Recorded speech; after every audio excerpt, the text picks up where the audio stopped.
Seeing the team, seeing the trust and how it works and what it does for children and families, I was like, that's what I want to be. I want to be a nurse.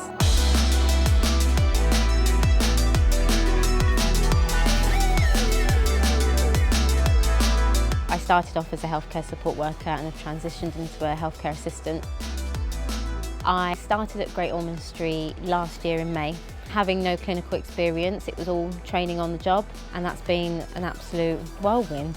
Amber is a real asset to the Trust. She's one of our apprentice healthcare support workers on Skyward. Her contribution has been really, really marvellous.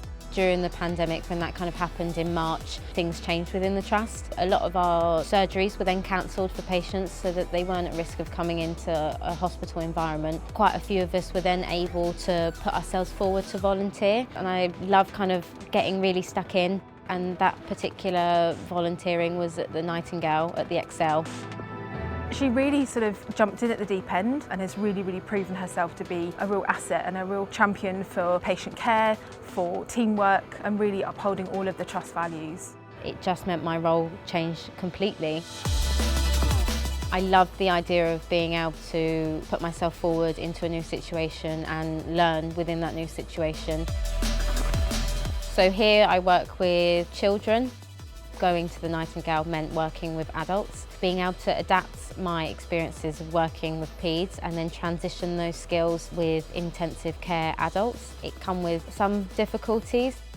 The intensive care nurses are so busy with medications and liaising with doctors. The nurses were so busy ensuring that drugs and infusions were given, and then there, me as a clinical support worker, I was able to then provide personal cares, hold their hands, speak to them, and just providing that emotional well-being. She's come to us as a Band 2 healthcare support worker, and now in a few years' time we're going to see her become a registered nurse. This is the first time that we've opened up that opportunity to our staff internally. We couldn't be prouder that we're able to offer that career progression and support to the likes of Amber. This opportunity meant that I can stay as a healthcare assistant. I don't have to give up my job. I don't have to pay for my studies. I'm paid my full wage, and I get such an amazing thing at the end of it, and that is to be a registered nurse, and I'm so excited. I called my dad and I was like, "Oh, Dad, like I got the degree," and he was like, "What are you doing on the phone to me then? Go on, go and save some lives." I was like, "Oh, Dad, you're so embarrassing."